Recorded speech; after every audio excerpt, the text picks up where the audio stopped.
Hello बच्चों, राधे कृष्णा। आज से एक नई सीरीज शुरू कर रहे हैं। One question many ways for class 10। इसमें हम क्लास 10 के सभी इम्पोर्टेंट एनसीईआरटी क्वेश्चंस और पीवाईक्यूज को डिफरेंट तरीके से एनालाइज करेंगे कि एक क्वेश्चन को करने के कितने डिफरेंट तरीके हो सकते हैं। ऐसा करने से आपके माइंड में डिफरेंट आइडियाज आते हैं और आपको एग्जाम में क्वेश्चन क्लिक करने की पॉसिबिलिटी इंक्रीज हो जाती है। तो शुरू करते हैं। आज जो क्वेश्चन मैंने पिक किया है वो क्वेश्चन है एनसीईआरटी क्लास 10। एनसीईआरटी क्लास 10 का एक्सरसाइज 8.3 क्वेश्चन नंबर 4 का 6 पार्ट। तो चलिए इसको हम शुरू करते हैं। हमको एक आइडेंटिटी प्रूव करनी है। This is the identity.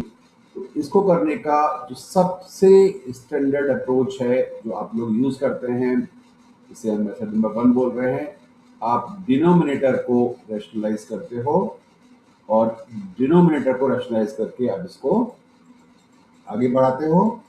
तो हमने लेफ्ट हैंड साइड को पिक किया और उसके बाद हमने डिनोमिनेटर को रैशनलाइज किया। डिनोमिनेटर है 1 माइनस साइन ए, इसके कॉन्जुगेट से हमने इनटू और डिवाइड किया और फिर हमने सिंप्लीफाई किया। न्यूमरेटर होल स्क्वायर बन गया। डिनोमिनेटर में हमने ए प्लस बी और ए माइनस बी का फार्मूला लगाया, जिससे बन गया 1 माइनस साइन स्क्वायर ए। तो आपका डिनोमिनेटर बन गया कॉस स्क्वायर ए और न्यूमरेटर 1 प्लस साइन ए का होल स्क्वायर। स्क्वायर रूट लेने के बाद आपको मिल गया 1 plus sine A upon cos A. आपने फ्रैक्शन को दो पार्ट में स्प्लिट कर दिया, आपको मिल गया 1 upon cos A plus sine A upon cos A और आपको अपना आंसर मिल जाता है sec a प्लस 10। तो ये इसको करने का एक मेथड था। अब सोचते हैं क्या कोई और तरीका भी है इसको करने का। चलिए देखते हैं। सेकेंड मेथड जो आप में से कई लोगों ने यूज किया होगा, जिसे हम रिवर्स मीनिंग बोलते हैं, जहां हम राइट साइड से शुरुआत करते हैं। अब हम शुरुआत कर रहे हैं राइट साइड को लेके sec a प्लस 10। sec को हमने कन्वर्ट कर दिया cos में 1 अपॉन कॉस। 10 को कन्वर्ट कर दिया हमने sin अपॉन कॉस। एलसीएम लेके हमको मिल गया 1 plus sine A upon cos A. इसके बाद हमने स्क्वायरिंग करके अंडर रूट ले लिया। स्क्वायरिंग करके अंडर रूट ले लिया। 1 प्लस साइन ए का स्क्वायर अपॉन कॉस स्क्वायर ए का अंडर रूट।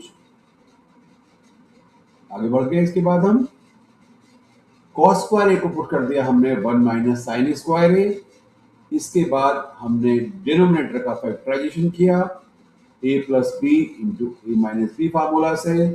आपको दिख रहा है कि एक term 1 plus sine A cancel हो रहा है और हमको हमारा लेफ्ट हैंड साइड मिल रहा है 1 प्लस साइन ए अपॉन 1 माइनस साइन ए का स्क्वायर रूट। ये दो तरीके हैं जो बच्चे सॉल्व करते हैं बहुत ज्यादा। बट एक और तरीका मेरे माइंड में आया रिसेंटली, जिसको मैं आपके साथ शेयर कर रहा हूं। तो थर्ड मेथड जो बिल्कुल ऑफ बीट है, उसको देखते हैं। नॉर्मली हम डिनोमिनेटर को रैशनलाइज करते हैं, यहां पर हम न्यूमरेटर को रैशनलाइज कर रहे हैं। न्यूमरेटर हमारा 1 प्लस साइन ए है, तो 1 माइनस साइन ए से इंटू कर रहे हैं और 1 माइनस साइन ए से डिवाइड कर रहे हैं, मतलब हम न्यूमरेटर को रैशनलाइज कर रहे हैं। तो हमारा न्यूमरेटर हो गया 1 माइनस साइन स्क्वायर ए और हमारा डिनोमिनेटर हो गया 1 माइनस साइन ए का होल स्क्वायर। तो न्यूमरेटर बन गया कॉस स्क्वायर ए और डिनोमिनेटर बन गया 1 माइनस साइन ए का होल स्क्वायर। इसका हमने स्क्वायर रूट लिया, हमारे पास आ गया cos A upon 1 minus sign ए। अब हमने यहाँ पर न्यूमरेटर और डिनोमिनेटर को कॉस ए से डिवाइड कर दिया, हमको मिलता है 1 upon sec a minus 10a। ऐसा एक क्वेश्चन और एनसीईआरटी में है, आपको याद होगा। अब 1 upon sec a minus 10a को हमने उसके कॉन्जुगेट से फिर से मल्टीप्लाई किया और फिर से डिवाइड किया, हमें मिलता है sec a plus 10a upon sec square a minus 10 square a। sec square a minus 10 square a 1 होता है, तो हमें हमारा आंसर मिलता है sec a plus tan a upon 1, that is sec a plus tan a, जो कि हमारा राइट हैंड साइड है। थोड़ा सा बड़ा है मेथड ये, हमको क्वेश्चन को डिफरेंट पर्सपेक्टिव से सोचना आना चाहिए और यही इस सीरीज का उद्देश्य है। अगर आपको इस सीरीज आगे लगेगी, अच्छी लगेगी, तो मैं इस पर और भी वीडियोस बनाऊंगा। तो देखते रहिए और कीप लर्निंग। राधे कृष्ण।